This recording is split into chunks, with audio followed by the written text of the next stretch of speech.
So, I have recently finished playing the second episode to The Coffin of Andy and Leyley.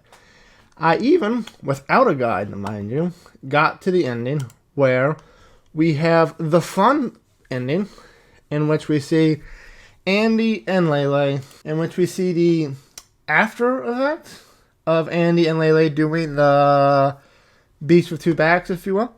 And I must say, I am completely shocked by the internet. The internet completely continues to shock and amaze me at every step in the way. That ending caused so much outcry, so much outrage. It's fucking laughable. What was the point? First off, they didn't even do anything. Canonically, in the story of Andy and Leyley, at the end of episode 2, they do not commit incest in any way, shape, or form. What we see is a potential premonition of something that may happen in the future. To put things into perspective, Leyley has had one other premonition in the game, in which she and Andy are in their motel room, and they get assassinated by a hitman as they sleep.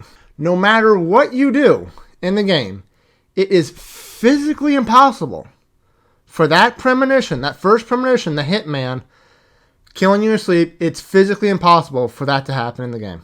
And while I don't believe that developers of the game are going to shy away from the incest plot, I mean, we still don't know if they're going to do it. Right? And we also don't know the context of which they might do it. Like, this is a game that has demon summonings. These could be succubi. These could be body doubles. Hell, they could pull... I mean, technically the mother has said that they are their children, but, like, there are enough cop-outs in games with shit like this where it's like, oh, we're not actually related. It was just a half-brother or some shit like that. And sure, yeah, doing it with your half-sister is still nasty, but, like, okay, before I even go into further into this, yes, incest is bad. I do not condone incest in any way, shape, or form. I do not like the glorification of incest or anything like that. But the internet has seen so much worse shit than this. At least, like, in certain opinions. Like, fuck, did we all forget Baldur's Gate 3? Do you remember what happened? Like, Baldur's Gate 3 was a fairly big game even before everything. It's like, oh, it's a new Baldur's Gate. That's going to be fun. Do you know what shot it up to popularity? You know what, like, I think in my review video of it, like, there was a comment, like, this thing increased the pre-order sales by 70%. You know what it was? Fucking bestiality. Are we just gonna pretend that bestiality is okay? Fucking a bear is okay, but fucking your sister, oh, I'm so high and mighty. That's a bridge too far. And it's not like this is the first time this has been done in popular media. This isn't even that popular media.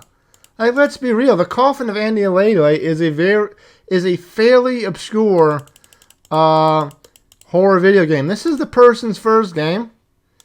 And while it is one of the most highly reviewed games on Steam, it's still not up there. It's still in early access. Like, God. Let's not forget Game of Thrones. I was into Game of Thrones when it first came out. I did not see I saw a little bit of shit about the incest between Jaime and Cersei, but not to the degree of Coffin of Andy and Leyley. And that was a national show. That was everywhere. If you did not like Game of Thrones when Game of Thrones came out, you were just like, what? There was an episode of House in which they had incest that did not have this kind of outrage. Why? Is it because one of the main reasons I hear of people not liking the incest subplot in the Coffin of Andy and Leyley is like, because it's showing incest as being fun and quirky. My brother in Christ, did we play the same game? Like, but before we get to the incest subplot, there is another plot which you have to go through no matter what choices you make. Like, the incest plot, you can skip.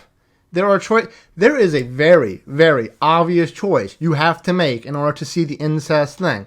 And if you don't, if you go to the other route, you actually get what's referred to as the good ending, in which she doesn't even have a premonition. She just collects ghosts and helps them to the afterlife or some shit. But fun and quirky, this game, like before the incest thing, you know what you had to do? You know what you have to do? No choice in the matter. You have to murder you have to sacrifice your parents' soul to the devil, and then you eat their bodies. That's okay. That is perfectly fine. No outcry over that. There's a little outcry about the cannibalism. Okay, I'll give them that, but not as much as the incest. Like, these are not good people. Andy kind of is, but Ashley is irredeemable. Like, you can even see on the Steam page, the first thing you see, before you see anything about the game, you see this little prompt here, or heroes, ? Ashley Graves, 20 years old. Very not good, in fact, very bad. These are not good people. You should not... The fact that they are potentially doing incest should tell you everything about incest being bad, because you should not be following anything that these people do. And we all know it's Ashley. Andrew is just getting emotionally manipulated to hell by his younger sister, which, I mean, say what you will about that, but like, he is putting a lot of emphasis on his family, the only family that apparently gives a shit about him is his sister, so obviously he wants to take care of her. And Ashley is a manipulative little bitch who apparently did not have any or many friends growing up and is completely attached to her older brother, and she will do literally anything to make sure they stay together, up to and including murder.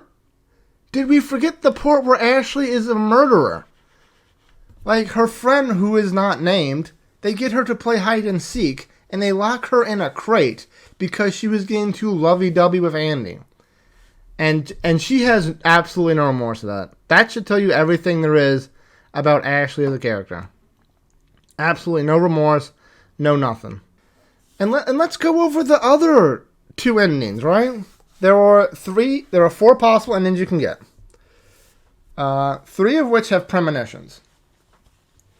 The ending you get for the incest is when you have to choose when you're tying your parents up, whether Andy's going to go get the money or Ashley's going to go get the money. It's basically do you trust Andy to be alone with the parents by himself? And like, canonically, Ashley shouldn't. She knows how much of a goody two-shoes Andy is, especially in regards to potentially murdering their parents. She should not have done that. The only reason I did it is because their mom made a little comment about how she had something to say to Andy about Ash, and I'm like, what the hell is this? I want them alone together. And then, during the premonition sequence, you have to go through make a little picture puzzle, and one of it shows Andy and Leyley in love, happy little family, and then him being heartbroken about his girlfriend. Or you could do the other way, where Ashley and Andy are very like happy as in brother and sister way, just happy, but she's heartbroken that he's with the girlfriend, and you can go that way. And if you go that way, that's the good ending, quote unquote good ending in this fucking game. In which the only thing that happens is you basically help some souls to the afterlife or some shit, and then you wake up, throw your parents in the sea, and that's it. That's the game. The other way, saying Ashley and Andy are in love, yada yada, you already know, it's the incest subplot. They even have a prompt before you go into the door. It's like, are you sure you want to do this? You know what's going to happen. You can't say you weren't warned. And then the other two endings. If you trust Andy and if you don't trust Andy to be alone by himself with the parents, the premonition goes somewhere different. The premonition is that Andy is chasing Ashley, and you know what happens? He fucking slits her throat. Well, actually, there's two. Either he slits her throat, or if you manage to have enough guns in your bullet, you can either let Andy slit your throat, or you can shoot him in the head. These are not good people. There are no good endings in this. If you think this has a happy ending, you haven't been paying attention. If you think this has a happy ending, you haven't been paying attention. But like, yeah. So yeah, that's I don't understand the outcry of this. First off, it didn't happen yet. We don't know if it's going to happen. We don't know the context of it happening. And but look, the cannibalism is wrong. Like, I also don't condone cannibalism. However, there are circumstances in which cannibalism is okay. I'm not saying eating your parents was good, but the first instance, they were locked in an apartment for 3 months. They had almost no food. They were starving. Their neighbor died. Like, hey, we finally have some meat. Okay. Like, it's not the best scenario, but shit like that happens in real life. And you know what we say? Damn, sorry for those people. We don't say, I can't believe you cannibalized those people. You should have just stayed there and died. No. That should just happen recently, too. So, yeah. It did not happen in the game yet. We don't know the context, whether it's going to be fulfilling, relevant to the story, which it is. Ashley is completely emotionally manipulative and wants to get her brother only about her, and she will do anything and everything to do that, up to and including trying to fuck him to emotionally manipulate him. So yeah, if that's the video, I think. If you don't like it, to quote the creator, cry about it, because I can't wait to episode 3. This is probably going to be indie game of the year for me. Let's go!